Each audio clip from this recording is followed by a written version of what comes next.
Oh, wow. Oh, hi, Elyse. Hi, everybody. Hi. I'm Elyse. And I'm Elyse. And we're Outlanders. I think you've gone over the edge there with Sam Heughan. I don't know. Sam and I are like this. Well, we did just see him on a panel, and they were talking about the final season of Outlander. It's going to be epic. It's going to be a mascara wrecker. It's going to be sad. The cast said they could barely get through it. And Meryl, who's one of the executive producers, They said the entire finale coasted on the tears of Meryl Davis. Good morning, Hall. It's so great to be back in here, back at Comic-Con with you guys. I'm so excited about today's panel. Just fucking stoked. Okay, all right, not supposed to curse, but too late. Here we go. It's so incredibly fitting that we inaugurate the final season here in OH for Outlander, because the Outlander fandom is so massive and so passionate. Team Sassenach assemble.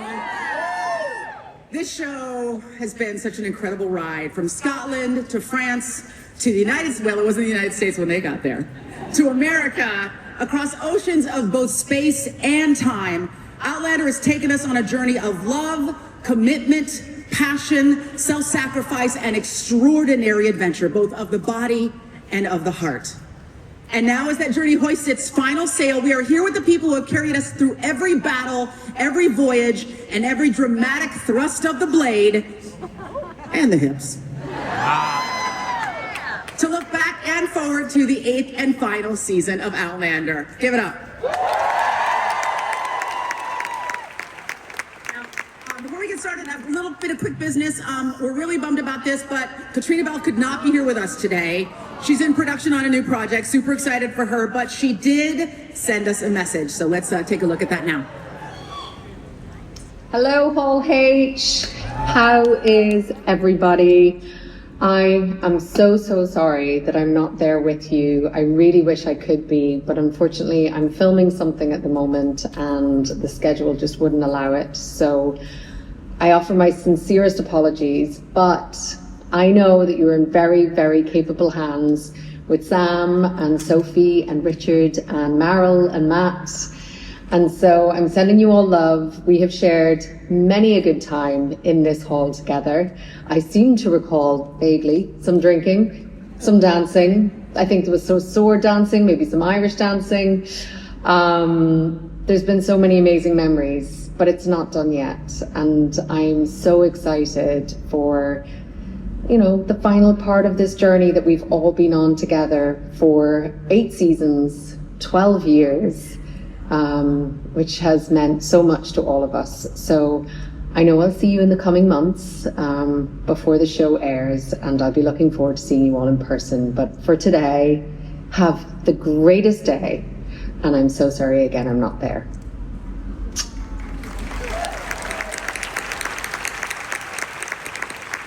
All right, the Irish accent is the cutest, Hall H. And now, everybody, please welcome to the stage showrunner and executive producer Matthew B. Roberts. Executive producer Meryl Davis. Young Roger Richard Rankin. Sophie Skelton. And Sam Smith.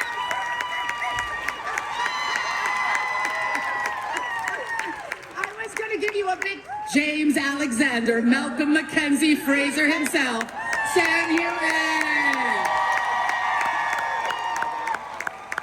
Right. Sorry, we haven't done this before, so. We were told to just come. This is your first time. No, it's not. But In Hall H, though. it is in Hall H. Hi, Hall H. Hi, Hall H. I'll say it first. Holy shit. Jeez, look at this. This guy just yelled out, "My wife loves you," which I feel is like every guy everywhere on the planet. I love you too, brother. Is that a... There needs to be a season 8 Outlander t-shirt that says, "My wife loves you." Get the marketing department. I'm right, I'm on it. I've sent some emails already. So one of the things I think that comment just brought up is the idea that, you know, Outlander is this guilty pleasure, this sexy guilty pleasure, but it's not so guilty. It's about really serious subject matter. There's the questions of trauma, bodily autonomy, personal agency, colonialism, self-determination, feminism, the intimacy of both friendship and romantic relationships. And I wonder for all of you, and we'll start with the showrunners first, how has it been navigating that balance between the escapism of the underlying IP of the books and the fantasy of that, and this really intentional way that you've built the show? How has that been to navigate for you guys? Yeah, Matt, answer that one. No, I think in the books themselves, there's a lot of politics, there's a lot of family drama. And, we try to bring that to light. And I think that, in any dynamic, any story dynamic, you're going to hit on those things as you go. And it's natural in this. And I think the fantasy in this is that we try to be, maybe 6 inches off the ground with the show. So there is that magic element, but the realism is we try to get all those details right. Yeah. And we want you to come in and feel like you're in the 18th century. We want you to feel like that you're coming out of your living rooms and enjoying escaping for an hour, living in that time period with these characters. And obviously, these great actors have made you fall in love with them over the years. So yeah, absolutely. How has that been for you guys as performers as well? Because there is, I'm going to start with Sam actually. Your character has gone through a shit ton of stuff. And I wonder, just everything, just dying and drowning and everything burning down multiple times. You've lost a lot, you've gained a lot. Did you know what you were getting into when you said yes to the show? No, I think also Jamie didn't know what he was getting into. I think if you look back now, he'd be like, if he hadn't met Claire, life would have been so much easier for him. Like, that woman. But what a wonderful journey it's been on. We were just talking about, the first time we came to Comic-Con, it was just eye-opening for us to see this amazing fandom that you guys, thank you so much. You've been with us this whole journey. But yeah, and we've created this amazing family, so it's been hard. We're saying this might be our last Comic-Con, who knows? And it's just been such an amazing journey to go on with these incredible cast and the crew, and of course, amazing writers as well. So we're very thankful. I think the same question goes for the rest of the cast. Like, did you know, because the acting is extraordinary on the show, but it's also really physically demanding, and I think it's got increasingly physically demanding over the years. Yeah, look, we were fortunate in that we had Diana's amazing books to lean on, so definitely for us coming in after these guys had started the hard work and we could kind of ride the coattails of that, we kind of knew somewhat what we were getting into. But yeah, in terms of the physicality, our cast and crew are amazing. It's very tough weather conditions. You're covered in mud. And then add in sort of a corset and running and guns and bows and arrows and all of the things. And then even, like you said, some of the more sensitive scenes that we have, sexual abuse scenes and stuff, they can be quite physical. So, I think we've all been thrown in the deep end. And I, for one, I'm very grateful because it brought us all closer because it was so tough. And I think it's also put us in good stead for other stuff because I feel like we can all kind of handle anything now. So it's been amazing. Yeah, I'm just gonna pose that same thing to Richard. You were just a nice, guy with this little pockets, little patches on your sweater, little nice teacher guy. Nice teacher guy. In your business. Yeah. Oh, he's been everything now. The guy with the pocket square and the bow tie. That's yeah, he started out that way for sure. But I think what Outlander gave us was, a little bit of everything that you really truly want as an actor, and the challenge of playing these characters, but not only the challenge of playing these characters, but through this evolving time. And the show has never been scared to tell these quite provocative and dangerous stories and the themes that we explore. And with that comes, I think we've all had a good dose of, a really great challenge from season to season. And a great evolution of these characters as well, because you're right, he started off as, just a kind of a mild-mannered, geeky professor and kind of just finished. I think your character changed after I beat him. Yeah. I think after that, Jamie beat some character into you, didn't he? Yeah. Is that what it is? That's it. It was Jamie Fraser that did it. Some character into Roger. Whereas I think Brianna was the opposite. I think she was born with this Fraser hot-headedness. She's like throwing shit, hitting people, and now she's like, I will think before I act. Don't blame Jamie for your bad moods. You take responsible for your own mood swings, Brianna. Don't make me hit you in front of all these nice people, okay? That's my daughter. There she is. I'm sorry, darling. If you guys ever want to know what a read-through is like, it's just this. We are truly a family now. It's been a long time, so this actually happens on and off set. It's real. For Meryl and for Matt, just to throw back to the original material, I came to this show without having read the book, so I was very much like, tabula rasa. I got to just enjoy it on its merits. I wonder what that first season was like, what the response from the fandom was like, and how that's evolved over the life of the show as, obviously you've got this material you're always hearkening back to, but the show is its own animal. How has that relationship changed, and how has the fandom's connection to the show maybe either driven choices that you've made, or maybe you've thought to yourself, we're going to give these guys a little bit of a different ride than they got in the books? Well, for me, I'll let Meryl answer first. It was right around season 2 where I started to really understand the connection with the fans. Normally, when you make a show, certainly in the past, you didn't have that immediate feedback, which sometimes is lovely and sometimes is lovely. It was after the finale of season 2 that I really understood the connection that our show had with the fans and how it was, important in their lives.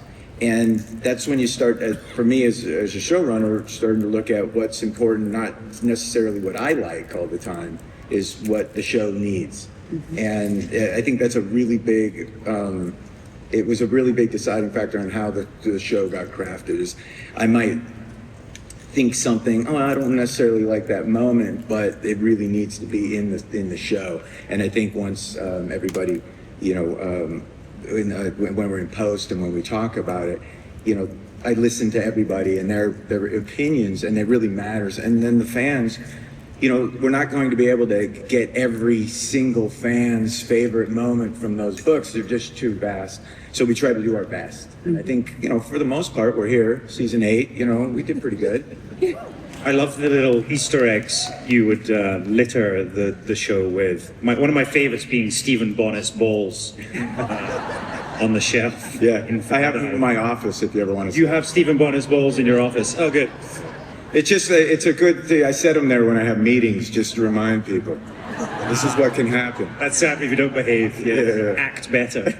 But there's so many amazing moments and book moments as well. Yeah. Book lines that you guys have crafted, and sometimes it would work, and sometimes when Sophie delivered the lines it didn't work, so we had to I've got to balance out the talent. To keep it dynamic. What has been a moment from the books that you felt like you were really able to service in the show, and what has been a moment that you had to omit that people came back and said, wait a minute, this isn't how it happened? Oh gosh. That's a lot. That's a big question. I mean, what didn't we add? What did we omit? And what, and there's so much. I mean, the books are very rich and detailed, and everybody has their favorite moment. And I think how we break it down is we try to find the big tentpole moments in the books, and we know we have to do those. And how do we work around those? And then unfortunately, there's some other characters that were in the books that drive story that we have to leave out because we just don't have enough room. And I think that's always the problem. You find these moments, you go, I really want to do that, and you just can't find the time to get there. Yeah. Is there anything that you mourn, any of you, or Meryl, you probably know the books as well? Honestly, I'm asked this question a lot, and it's so hard because the books, I keep saying, are about 1 million pages long, and it's impossible to get all of that good stuff on the screen. And I think the writers have always done such an amazing job balancing. It's easy, Matt said this many times, it's like the book has infinite dollars to spend, infinite sets, everything, because it's a book. So it's impossible to translate that onto the screen. And once again, I think the writers have always done such an amazing job getting the key moments and putting it on. Sure, there's so many things that I'm like, I wish we could have done that storyline and we dropped it. But on a whole, I think it's been very satisfying. Yeah. It's been really rich. There were some book lines which were challenging. You mean like Sam's favorite book line? My favorite was the time that Matt and myself fell out. Yeah. The one time. Yeah. I was floating in a very large bathtub in South Africa, and the line was, if you die, I'll kill you. Oh yeah, I remember. And I had a real problem with that. I just wanted Matt to explain it to me, And I did over and over again. and eventually it ended up Katrina and Matt both just screaming at me, just say the line, which we did. But I mean, a huge shout out to Diana Gabaldon for writing these amazing books. I actually have one that throws back to my first Comic-Con in San Diego, and Matt and I actually had a conversation about what Brianna was going to call Jamie, and obviously she has a different paternal word for Frank. But my very first Comic-Con, this woman comes up to me and she goes, "You're the luckiest girl in the world. You're the only person who gets to call both Tobias and Sam Daddy." And so now, whenever Brianna has to be like, "Well, Daddy said," in my head, I'm like, "Oh." But it stayed in, Daddy and Papa. I think along those lines, I went online and I asked fans to say what was a question that they wanted. I got, it broke my phone, but the one that I was able to pluck out before I was overwhelmed was just what's been a really, really memorable experience for you, either in terms of something that you did on, in the narrative space, or just an experience that you had on set with a show that you felt was really transformative, something you're going to look back and think about, this was a really seminal moment for me or my character, or something that really just encapsulates my experience on the show. I mean, I think we've all had so many, like, just to echo what the guys were saying, these characters have grown so much, and we've had the pleasure of playing them over 10 years, and to speak for myself, I mean, to play Brianna over different time periods and different ages. I think she spanned from like 16 to 30 something, yeah. And so, but I think one of the most poignant things for me was probably seeing how she handled her scenario with Stephen Bonnet and going back to the jail and talking to him, and actually just the influx of stories from people and fans who reached out and said how much it meant to them and sort of how much they could find guidance from that was just really beautiful for me. And I think that's one big takeaway from the show. I think we do have such passionate fans, and people come and tell you stories about their life that they might not have told anyone else before, and actually just to see what an impact a show not only had at the beginning but still has this long on is actually just really rewarding. So thank you to you guys for trusting us with your stuff too. I'd like to hear from everybody. I'd like to just hear like that moment that really sticks out in your head in terms of your experience. Come on, Richard. What? Was it working? I was being hanged. Was it working with me? Are we still talking about memorable moments? Yeah. Yeah, sorry, I zoned out for a second there. Joking. No, because I was just thinking back to when we started in season 2, when Sophie and I started in season 2, we went through all of, the rest of that, and then all of season 3 in a completely different time zone. So we were in the 60s. So we only really heard tell of the stuff that went on in the 18th century with Jamie Fraser and, all of the clans. So it felt quite sort of mythical in all the stories that, we're hearing and exploring in our timeline. So it felt like when we went back in season 4, that felt like a really pivotal moment, because it felt like we were going back to join this big adventure back in time. So it felt like there was sort of something quite sort of tangible about that, only to get there and have my face smashed in by Jamie Fraser. That was memorable because for I all think of us. Roger would really. That was memorable for all of us. That was very memorable. Yeah, it was very excessively violent and bloody. So much so they had to bring it down a notch. But I remember, I was thinking Roger's probably built this up in his head, this first time that he goes back to meet his father-in-law, and they're going to really hit it off, and they're going to be down, in Williamstown in the tavern, playing golf, having a pint, and he just immediately asked no questions, smashes the poor guy's face. He probably deserved it, but welcome to the family, son. I suppose it was a bit of an initiation, but... I did hit him back for you, if it's any consolation. What was fun in post, we were going, add another punch. No, one more. No, take away. No, one more. No, one more. It was a lot. It was really a lot. I felt like everyone was taking a little bit of something out on me. It's funny when everyone was lining up to Yeah. The crew. I didn't know everyone was going to take a hit. I was like, is this in the story? It was like, yeah, like the scene from Airplane. Yeah. How about for you, Meryl? It's so hard. I mean, we've been here since the beginning, and I would say, Something about season 8 was, for me, the saddest, but also the most emotional and kind of satisfying. We kind of kicked off the read-through, and we usually in read-throughs, like the producers and writers sit on one side and the actors sit on the other, so we can see everyone. But we kind of mixed it up this last year, and I was sitting next to Sam, and I was like, I'm not going to cry. Stop, here we go. I'm going to hold in. And we started going around, and we got to Lauren Lyle, and she announced her name. She said, Marsley Jane McKimmie Frazier. And she said it with such pride, because it was the last time. And I just started to well up. And by the time we got around to my introduction, I was full on crying. I had a Peter Brady Bunch moment. And I just think from there, I did not stop crying all of season 8. I think it was so emotional for all of us.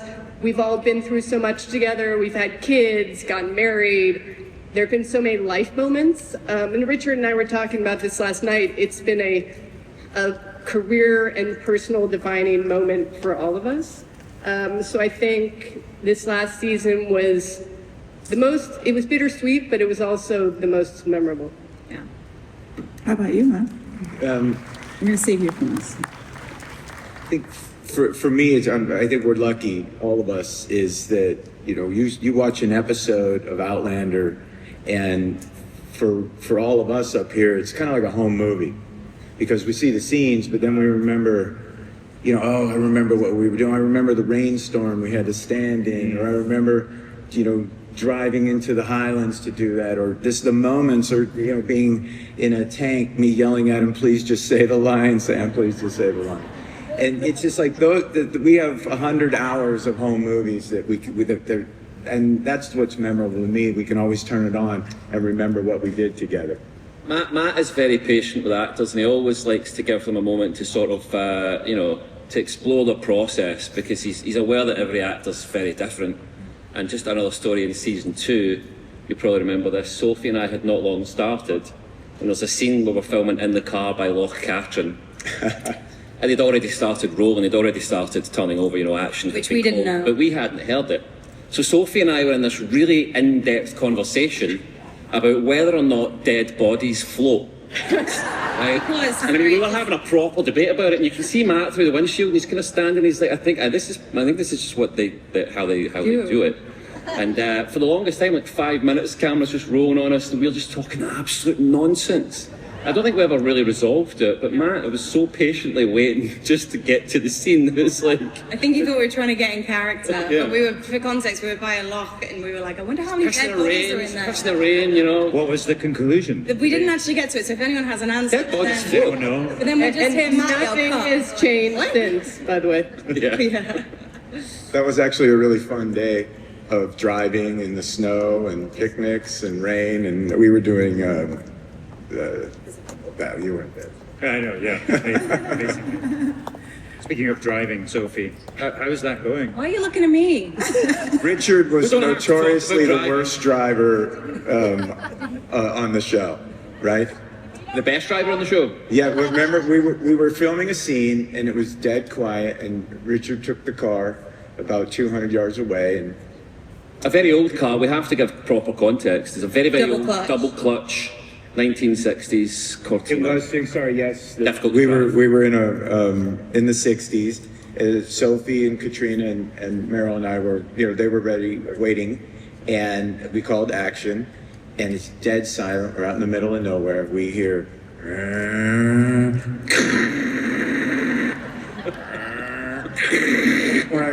cut. We can't use that. It was brilliant. But to be fair, none of our actors can drive, so it's not just...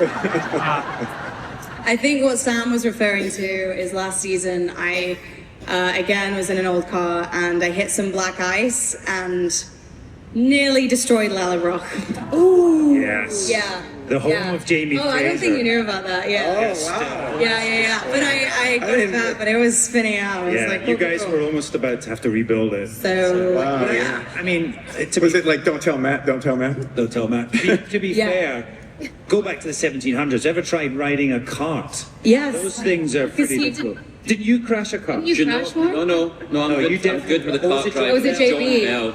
John Bell JB, crashed a yeah. car. Yeah. Because I was waiting in my trailer for the next scene, and they were like, it's going to be a while because they've all fallen in a ditch and the carts have topped down. I was like, okay.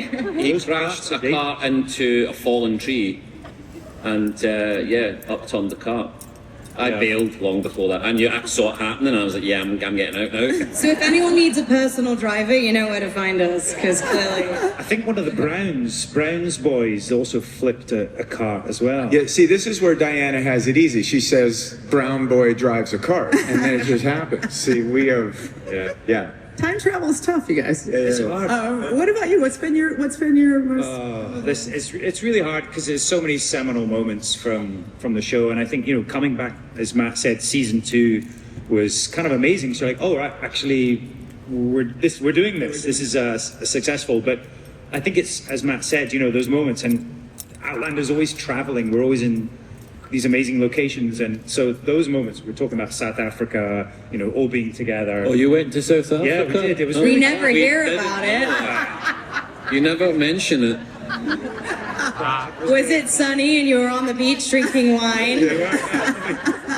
It was so hard. Prague was the same as well. It was lovely, but I don't think you were there either, were you? No, we went to Boston, which was in Glasgow. Yeah, Yeah, they weren't there. yeah, we went to some lovely places. Yeah, they didn't go to Versailles when we did Versailles. No, not Versailles either. Oh well. We're not big on it. You guys should come next time. But I think just seeing the last season, actually seeing the development of the character as well, seeing Jamie Fraser now being more fragile, having more to lose, having lost Claire about 50 times. He knows what it is to lose her, and he will do anything to stop happening again. So yeah, it's been an amazing journey to go with them, and obviously to go to beautiful locations without these two is also really special. Yeah, I feel like in season 7, spoiler alert, I feel like in season 7 when something very terrible happens to Claire, like I just want to see him be like, oh, come on! Yeah. I think anything that could happen to a family, we've had it. It has happened 3 or 4 times. There have been so many endings on the show, apropos of that last comment. So many losses, deaths, attacks. The loss of everybody's home is burned down, I feel like, twice. Thanks to matches. You guys, you innovate, all right? You can't control how the tool is used, man. You know? Yeah. You're visionary. Thank you. So I guess I wonder how, and I think that maybe has prepared the audience for the eventual ending of the show, because they've seen so many endings for these characters and they've seen them bounce back so much. So how, we already heard how you guys are dealing with the ending of the show because you already filmed it, but how do you think the fans are gonna, you know what the ending is, how do you think the fans are gonna respond to this ending without giving anything away? It's ending. What? Wait, what? I'm actually under NDA at this point. Yeah. Meryl? Matt? Yeah, no, I love the Comic-Con question. We're like, tell us something about the show that I know you can't tell us. No, Richard has loose lips, so we Yeah. double NDA'd him. Yeah. He has not seen the last episode. How does it end, Richard? I think, well, Yes. let me tell you. It ends well. Does it? No. I mean, people are prepared for it. I think as a fandom, we're all prepared because we've seen the characters go through so much. I guess this might Wait, hold on. Are you prepared for it? Well, I'm not saying you want it. I'm just saying that, like, our bodies are ready. Do you know what I'm saying? I think no. I don't think you're ready for this. No. Grow up. It's hard because we obviously didn't finish the books, and Yeah. I think you know, how do you tie up all of these stories and make a satisfying ending? And I think we all wanted to come back and give something that felt satisfactory, and we still don't know how it ends really. It's kind of a secret. Richard. Richard? Yeah. We definitely didn't tell Richard. But you have lots to look forward to, right? You have a new show as well. You have Blood of My Blood. So I think there's also a lot to be excited for. The world is continuing. Well, I think this is a really good time to ask Matt about season 8. Again, along those lines, I feel like you might have something specific that you'd like to let people know about the next season. Yeah, we can talk about it. We can share a little. Well, you know what? Let's just see it. Yeah. Let me take a look. They did show us a trailer for Yes. season 8. We can't show it to you. It's top secret until it's released to the public, but we can show you our reactions.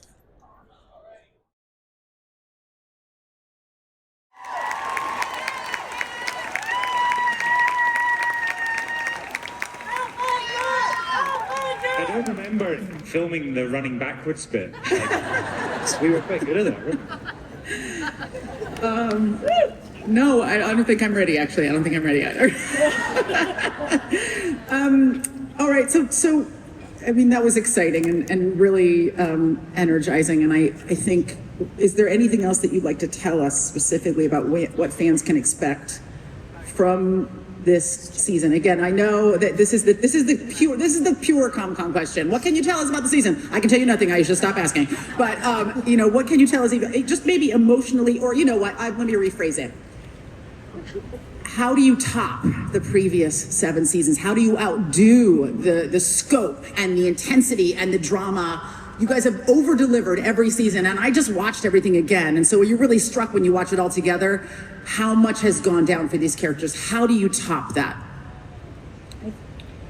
I think one thing that's beautiful about this season is, as Matt and Marl said before, we've sort of surpassed the books at this point, and so the writers have done such an incredible job of just kind of keeping that nostalgia, as you can see from that clip, but also just injecting some stuff that you just don't expect. And so I think the main thing is just that you've got to prepare to be unprepared, and like you said, we're trying to top an amalgamation of amazing stories. We said the characters have been through pretty much everything you can imagine, and so we're just going to surprise you. I think we've already done it all in every other season, as you can see there. So we do nothing. Nothing happens. We'll have a cup of tea and just sit down. And, as you see, Jamie's just sat in bed reading. Yeah, I'm just reading in bed a lot. I think, the idea for the last season was to not try to top everything we've done. To just do a really good season of Outlander and make it work, make sure the stories work, and give the characters time to do what they do well. They emote, they spend times together, they deal with the conflicts in front of them. And instead of trying to make it something it wasn't, just to do Outlander. And I think we accomplished that, and hopefully you guys feel the same way. It was a very, very hard season to shoot, I think. There was so many emotions going around, and I think, day to day, you'd be like, oh, this is just another day at work. We've been doing this 11 years. And, but then other days you'd be like, this is the last time I'm going to work with this person or put on this costume or whatever. So it was, but it made the last season very charged, I think. And a lot of scenes are very charged, but that all adds to this very dramatic storyline anyway. So it's more Outlander, just mega XL version. Yeah, and if you see us crying in a scene where we're not supposed to, I think you were the one who would break me the most. You'd see Oh my Mel God, crying. I cried all season, honestly. I feel bad because I also had the pleasure of wrapping out all the actors at the end, and wrapping out means, like, if it's your last day on set, you go, everybody, Richard Rankin, last day on set. And but this was like last day on set forever. And so I just literally cried every time. Richard somebody else was wrapped, and everyone cheered. And then a week later, he was back on set working again. The reshoot. Weren't you wrapped a few There was times? a lot of rapping happening. I think I rapped like 3 times, yeah, which was horribly anticlimactic. But yeah, season 8 was basically punctuated with the tears of Meryl Davis. Just erupted.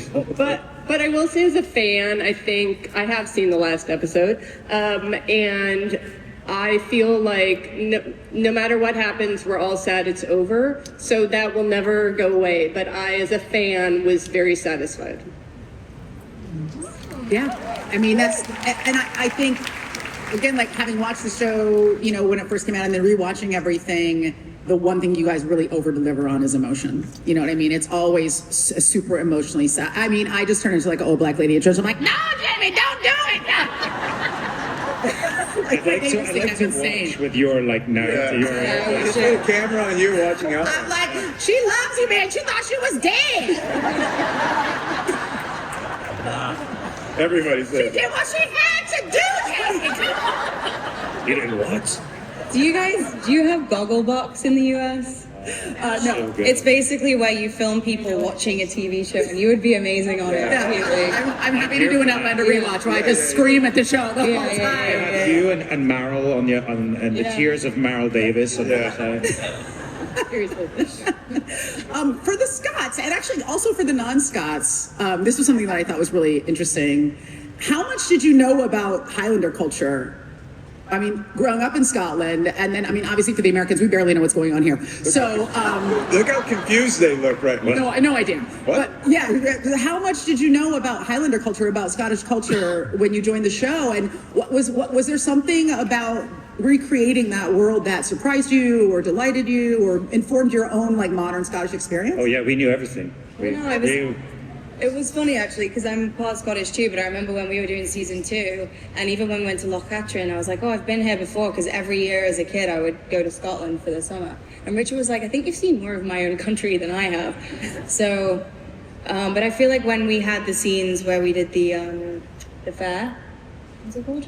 Rhiannon Roger, season 4, where we go to the fair? The fair? Yeah. Right? Yeah. And, Yeah. Carolina. The Highland Games fair. Yes, Highland Games, yeah. So clearly I learned a lot. Yeah. But I feel like we learned a lot when we were there, and I really felt like we were at one, which was not my first time, but I feel like it was yours. That was in North Carolina, wasn't it? Yes. Yeah. Yeah.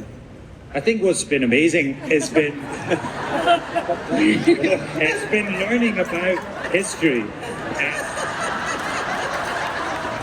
Scottish history, but also the show has moved out to America and the American history, and that for us was very new. So I think it's been, a really happy learning experience. Very enlightening. Some of us retained more than others, I think. Sorry, what?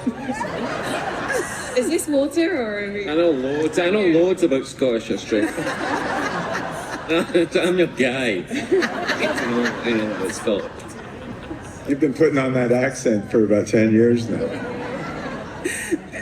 I really do want to get a real answer to this question. But maybe was there something that you guys plucked out? I mean, obviously a lot of that came through the books, but when you were researching for the show, was there something that you plucked out? You thought, this is really exciting. We want to deliver on this moment, this cultural touch point.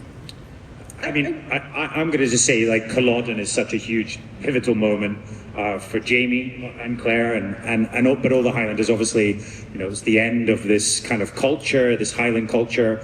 A lot of Scots left and emigrated and went to America, and you start seeing, the beginnings of these new colonies in the New World. And I think that was a really sort of pivotal moment for our storyline, I think. Yeah, well, it wasn't depicted in the books that way, and we really wanted to do it, and Ron really wanted to do it, and he actually wrote that episode.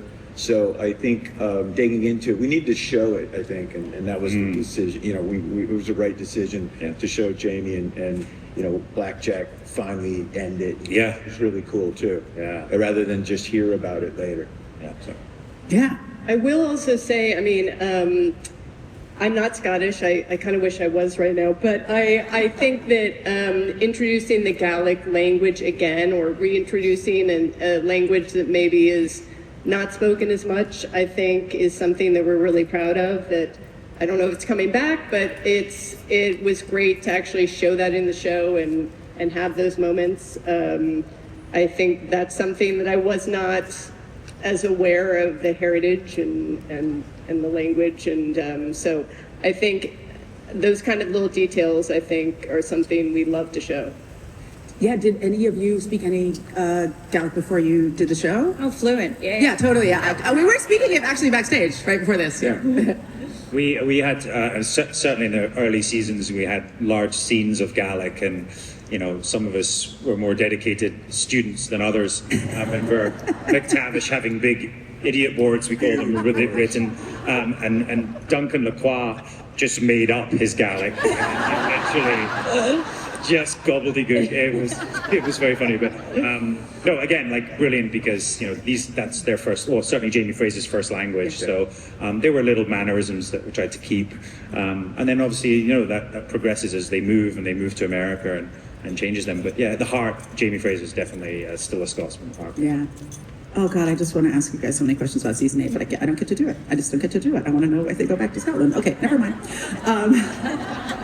They're literally, gave me some questions. They're like, what can you tell me about season 8? I've tried every single way to ask these questions. I have done my best, America. Are we doing Q&A? I want to make sure. Do we have people lined up for Q&A? No, there's no mics. Never mind. Don't get excited. Yeah, there's people over there. Oh, excellent. Do not ask what happens in season 8. Are we going to be queued for questions? Because I think that now is the time to start queuing for questions. So while everybody's getting ready, I will. Well, no, let's just. I don't want to run out of time, so let's just go for it. Hi, look at that outfit. Wow. What's your name? Oh, everybody knows her. That's amazing. All right. They call me Button Lady. Wow. This is my Lord of the Rings and Hobbit, so Grandma Tavish is on this cape somewhere. Oh, I'm sorry about that. Yeah. Miss Tyler, you're a phenomenal comedian and actress. I just want to say that to start. For the actors... Oh my God, thank you. That was for you. For the actors, my question was, do you ever get tired or bothered by Americans telling you how to be more Scottish on screen?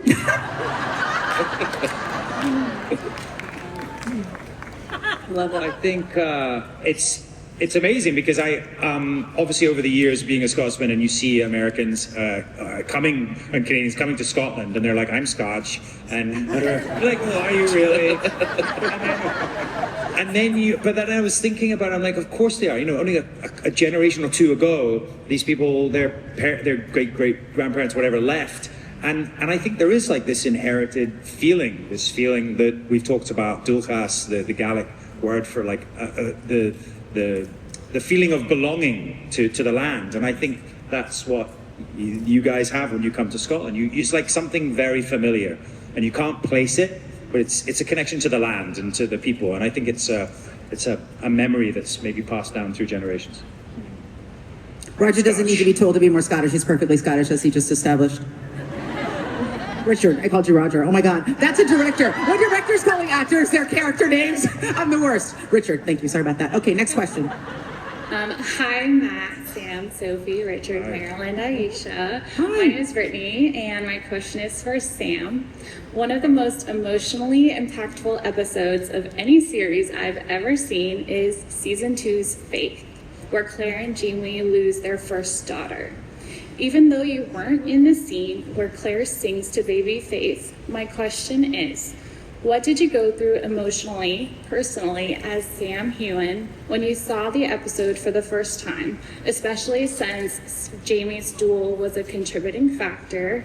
And given those emotions, how did you feel when you read the script for the last season finale's cliffhanger? Wow. Yes.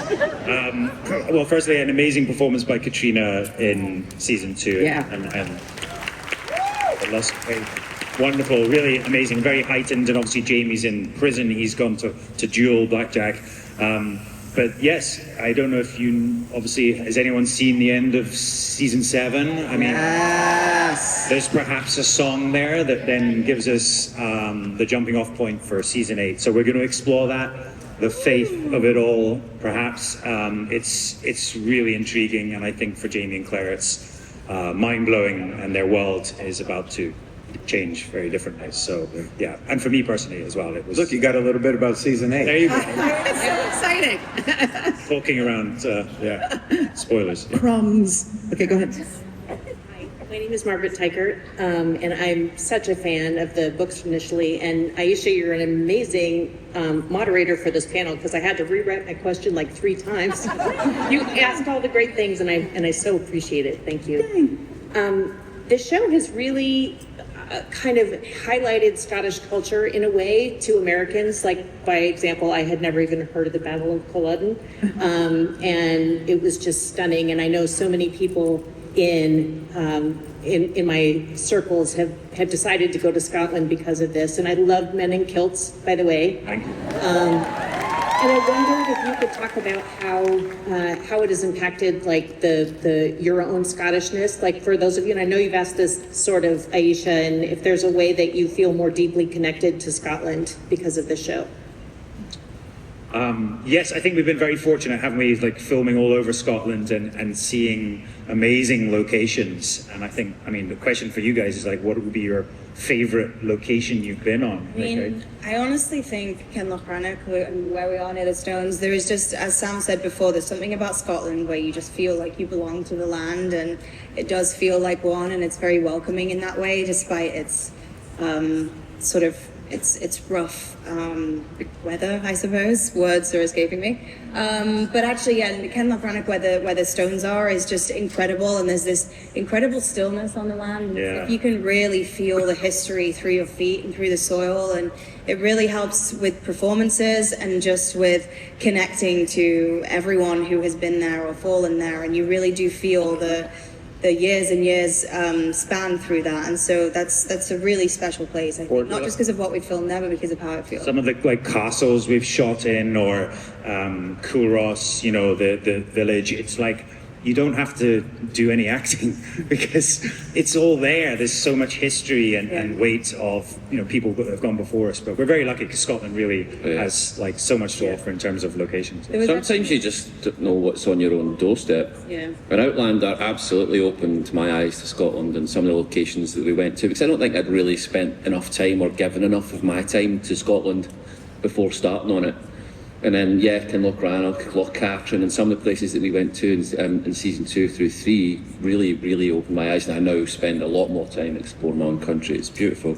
I remember there was a time at Kenlochranach and we were filming, I can't remember which scene, going through the stones, one of the many times, and the moon was so incredibly beautiful that I think it was Matt, he was like, this looks fake, we're going to have to cover the real moon and make a fake moon. And honestly, just sometimes the stars and when you get this beautiful lack of air pollution and clear skies and just the stars and the moon, the way it all is just incredible. And then it's so raining and cold and dark and there's midges and it's shit. Yes.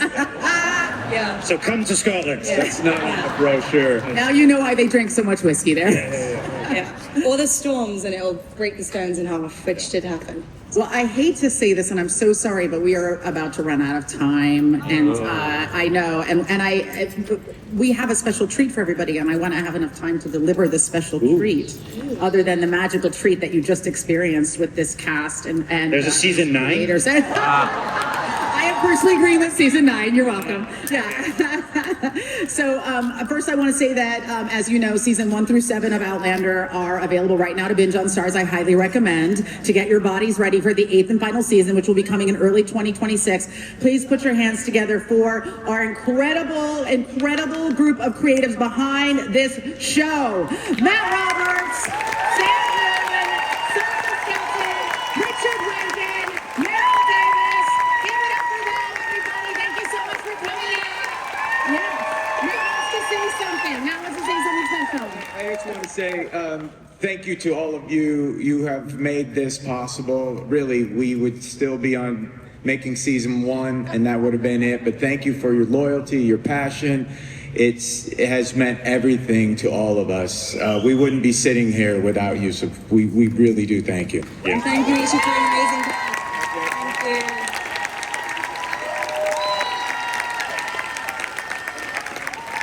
Thank you. You guys go backstage because we're going to drink whiskey. And that's it from 2025 San Diego Comic-Con. I'm Marlise. And I'm Elyse. And we're Outlandish. Bye, Comic-Con.